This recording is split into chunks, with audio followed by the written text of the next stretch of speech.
कराची में heavy traffic ने 2 police एहलकारों की जान ले ली। सुपर हाईवे पर गडाब टाउन के करीब तेज रफ्तार डंपर ने सड़क किनारे खड़ी पुलिस वैन को रौंद डाला। वैन में सवार दोनों एहलकार मौके पर ही दम तोड़ गए। रेस्क्यू हुकाम के मुताबिक हादसा तेज रफ्तारी के बाइस पेश आया। तेज रफ्तार डंपर नूरियाबाद से कराची आ रहा था।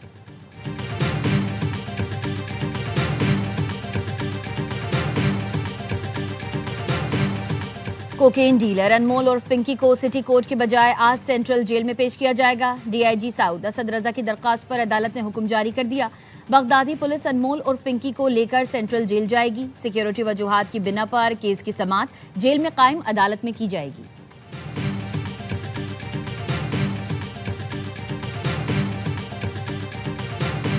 कोकेन डीलर अनमोल और पिंकी की जान को खतरा। बगदादी थाने के लॉकअप और बाहर सिक्योरिटी मुकम्मल high alert. 1 SP, 2 SDPO, 3 SHO समेत 40 एहलकार तैनात। हर लम्हा सीसीटीवी मॉनिटरिंग। लॉकअप के अतराफ छतों पर भी स्नाइपर्स तैनात कर दिए गए। पिंकी को खाना भी मुकम्मल चेकिंग के बाद फराहम किया जा रहा है।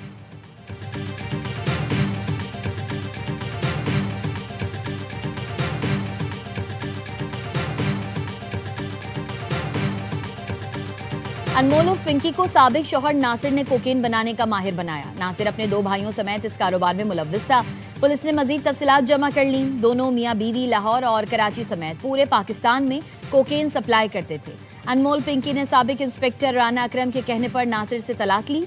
पिंकी का मामला एयरवाई न्यूज पर उठाए जाने के बाद पुलिस हरकत में आई थी।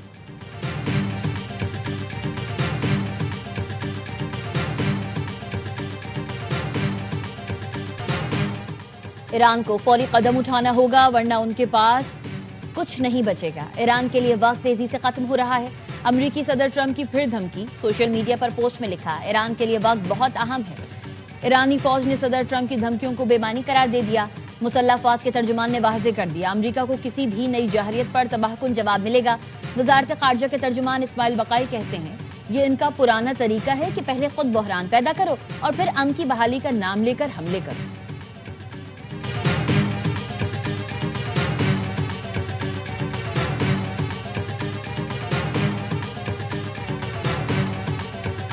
अब नया हुर्मुज़ तिजारत के लिए खुला है, लेकिन लश्कर कशी और बदअमनी फैलाने वालों के लिए नहीं। पास दौरान इनकलाब के साबिक सरबराह मोहसिन रजाई का एक्सपर्ट बयान। कहा, एक वक्त अमेरिका ने सोवियत यूनियन के खिलाफ खित्ते में बहरी बेड़े भेजे थे। अमेरिका अब किसके खिलाफ बहरी बेड़े भेज रहा है और इसका दुश्मन कौन है? हम खित्ते के तमाम ममालिक के साथ दोस्ताना और बरादराना ताल्लुकात के ख्वाहां हैं। अमेरिका खित्ते के दूसरे ममालिक को ईरान से डराने के एजेंडे पर गामजन है। ट्रंप के मुताबिक चीनी सदर ने कहा है कि हम भी ये चाहते हैं कि ईरान एटम बम न बनाए। मैं पूछता हूं कि ईरान ने कब कहा है कि हम एटम बम बनाना चाहते हैं? अमेरिका और इसराइल के अलावा और कौन है जो कहता है कि ईरान एटम बम बनाना चाहता है?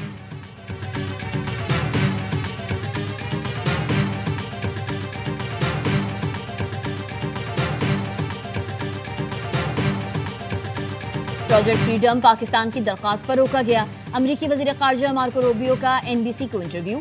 बोले, पाकिस्तान ने कहा प्रोजेक्ट फ्रीडम रोकने से मुआहदा मुमकिन है। सिफारतकारी को मौका देने के लिए प्रोजेक्ट फ्रीडम बंद किया। सदर ट्रंप सिफारतकारी को तरजीह देते हैं।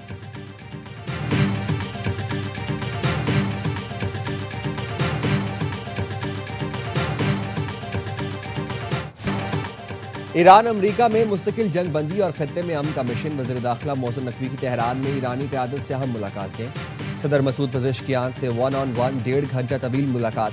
ईरानी सदर ने अपनी सरजमीन ईरान के खिलाफ इस्तेमाल की इजाज़त न देने पर पाकिस्तान का खुसूसी शुक्रिया अदा किया। कहा, पड़ोसी मुल्कों ने अपनी सरजमीन की इजाज़त न देकर अमेरिका और इसराइल का मनसूबा नाकाम बना दिया। हालिया पेशरफ्त ने पाक ईरान को एक दूसरे के करीब किया। पाक ईरान करीबी ताल्लुकात खित्ते में तामीरी सोच को फ़रोग देने की राह हमवार कर सकते हैं।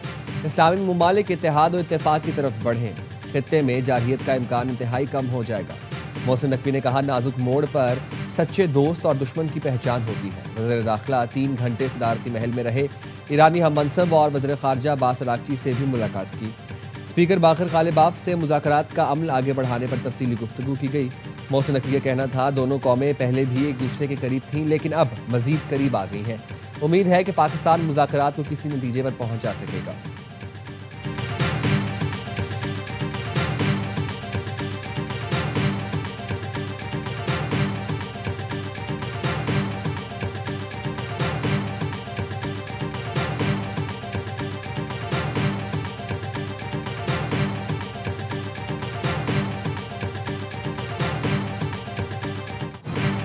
अमेरिका ने दहशतगर्दी के खिलाफ कोशिशों में पाकिस्तान को कलीदी शराकतदार करार दे दिया।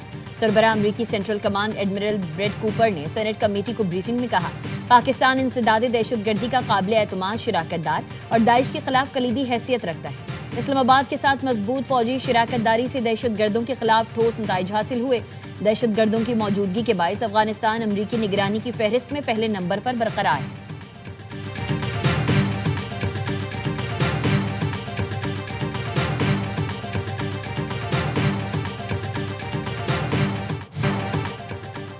भारत को एक और महाज पर शिकस्त, सिंध-तास मुआहदे पर पाकिस्तानी मौक़िफ़ इंसाफ पर मबनी करार। आलमी सालिसी अदालत ने पाकिस्तान के हक में फैसला दे दिया। फैसले में कहा, भारत एक तरफा तौर पर सिंध-तास मुआहदा मुअत्तल नहीं कर सकता। भारत मगरबी दरियाओं पर किसी भी हाइड्रो पावर मनसूबे में अपनी मर्जी से पानी जखीरा नहीं कर सकता। भारत को आबी वसाइल का ऑपरेशनल डेटा पाकिस्तान को फराहम करना होगा। अदालत ने हुक्म दिया कि भारत कश, गंगा और तलेपन बिजली मंसूबों से मुतालिक तमाम मालूमात पाकिस्तान से शेयर करेगा।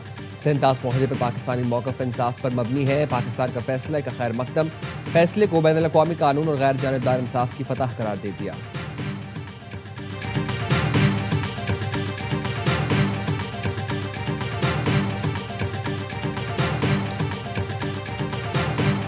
ईद उल अज़हा 27 मई 2026 बरोज़ बुध को इंशाअल्लाह होगी। अल्लाह ताला हमारे इस माह ज़ुल हज्जा के इजलास को, ऐलान को अपनी बारगाह में कबूल, मंजूर और मकबूल फरमाए। ज़िलहज का चांद नजर आ गया। पाकिस्तान और सऊदी अरब में ईद उल अज़हा एक साथ बुध 27 मई को मनाई जाएगी। कराची में इजलास के दौरान मरकजी रोयत हिलाल कमेटी के चेयरमैन मौलाना अब्दुल कबीर आज़ाद ने चांद की रोयत का ऐलान किया। बताया, मुख्तलिफ मकामात से ज़िलहज का चांद नजर आने की शहादतें मिली हैं। सऊदी अरब में भी ज़िलहज का चांद नजर आ गया। मनासिक हज का आगाज पीर 25 मई को होगा। हज का अहम तरीन रुकन वकूफ़ अरफा 26 मई को अदा किया जाएगा। Iran, Afghanistan, Türkiye, Malaysia, Indonesia में भी ईद 27 मई को होगी। ब्रुनाई में चांद नजर नहीं आया। ईद कुर्बान 28 मई को होगी।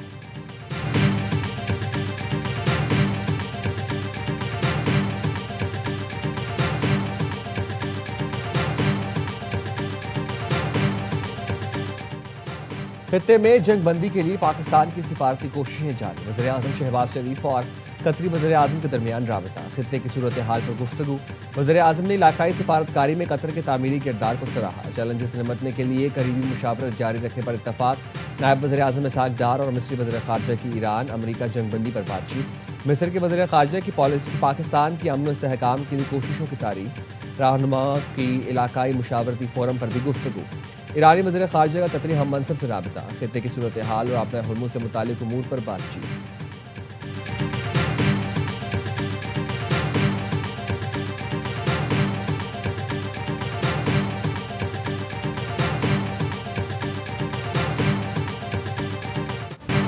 कराची में सीबीयू के करीब तेज रफ्तार गाड़ी की टक्कर से शहरी की हलाकत का वाकया। हादसे से मुतालिक मजीद सीसीटीवी फुटेजेस सामने आ गई। 14 मई की रात हादसे के फौरी बाद ड्राइवर गाड़ी समेत फेज 2 के फ्लैट पर पहुंचा। फ्लैट पर पहुंचने के बाद ड्राइवर के अहले खाना सफेद गाड़ी में आए और उसे लेकर चले गए। गाड़ी रिहायशी फ्लैट से मैकेनिक के पास मुंतकिल की गई। पुलिस ने हादसे के बाद फ्लैट और फिर मैकेनिक शॉप तक जाने की तमाम फुटेजेस हासिल कर ली। पुलिस ताहाल गाड़ी के ड्राइवर को गिरफ्तार ना कर सकी। पुलिस को शुबा है ड्राइवर कराची छोड़कर फरार हो गया।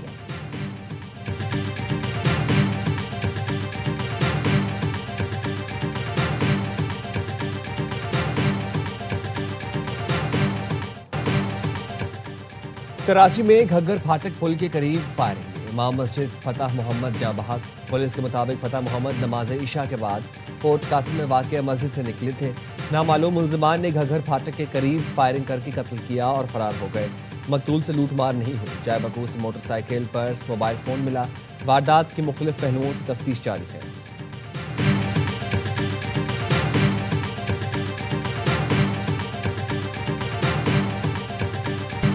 बांग्लादेश की दूसरे टेस्ट में भी पोजीशन मजबूत। पाकिस्तान पर व्हाइट वॉश के साए गहरे होने लगे। तीसरे रोज बांग्लादेश अपनी दूसरी इनिंग्स 110 रन 3 खिलाड़ी आउट से शुरू करेगा। मेजबान टीम को 156 रन की मजमूई बढ़तरी हासिल।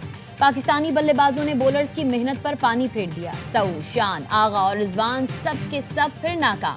कप्तान शान की गैर जिम्मेदारी। सेट होने के बाद विकेट गंवा दी। सऊद ने ढाका वाली गलती दोहराई। स्विप शॉट पर विकेट गंवाई। सलमान आगा और रिजवान ने भी सीनियर का किरदार अदा ना किया। बाबर ने 68 रन बनाए, साजिद खान ने 38 रन की मज़ाहमत की। पूरी टीम 232 रन पर ढेर। नाहिद राना और तेजुल इस्लाम ने 3-3, तस्कीन और मेहदी ने 2-2 शिकार की।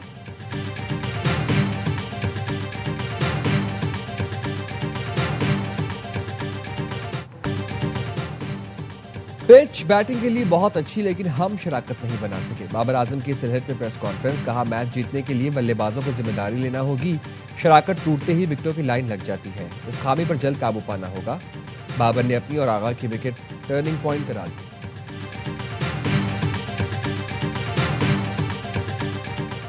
करेंगे आज पूरा दिन बैटिंग करके पाकिस्तान को बड़ा हदफ दें और सीरीज अपने नाम करें। बांग्लादेशी फास्ट बॉलर नाहिद राना की प्रेस कॉन्फ्रेंस, कहा तसलसल के साथ अच्छी लाइन और लेंथ पर बॉलिंग की कोशिश करता हूं। पाकिस्तानी बल्लेबाजों को गलत शॉट खेलने पर मजबूर किया।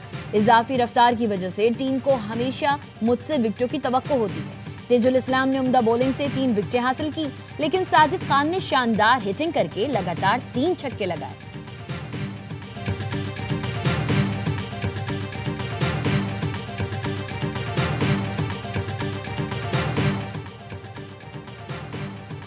कारकर्दगी में तसलसल, स्किल्स में निखार लाने का मिशन।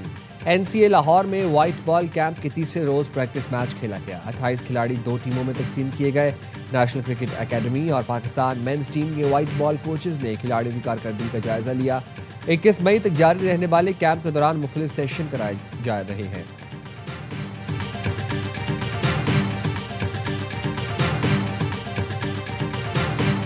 और पेशावर में चैंपियंस क्रिकेट लीग की तैयारियां जोरों शोर से जारी। गवर्नर केपी ने इस्लामाबाद में केसीएल हेड ऑफिस का इफ्तिताह कर दिया। फैसल करीम कुंडी ने लीग को नौजवानों के लिए बड़ा प्लेटफॉर्म करार दे दिया। कहा खैबर पख्तूनख्वा चैंपियंस लीग सूबे के नौजवानों और बासलाहियत खिलाड़ियों के लिए तारीखी मौका साबित होगी। तकरीब में साबिक क्रिकेटर यासिर शाह और यासिर हमीद समेत सियासी, समाजी और कारोबारी शख्सियात की शिरकत। मार्का केपी चैंपियंस लीग 14 से 23 अगस्त तक पेशावर में मुनक्किद होगी।